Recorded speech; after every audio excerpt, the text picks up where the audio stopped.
বেঈমানকে কখনোই খুশি করা যায় না। তাকে যদি নিজের কলিজা কেটে ভুনা করে দেন, তবুও সে বলবে লবণ কম। কারণ সন্তুষ্টি কখনো বিশ্বাসঘাতকের স্বভাবে নেই।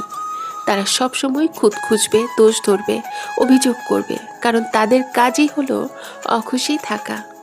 মনে রাখবেন, সমালোচনা বা অভিযোগ নয়, বিশ্বাস আর কৃতজ্ঞতাই একজন মানুষের আসল পরিচয়। যে কৃতজ্ঞ সে অল্পতেও সুখী হয়।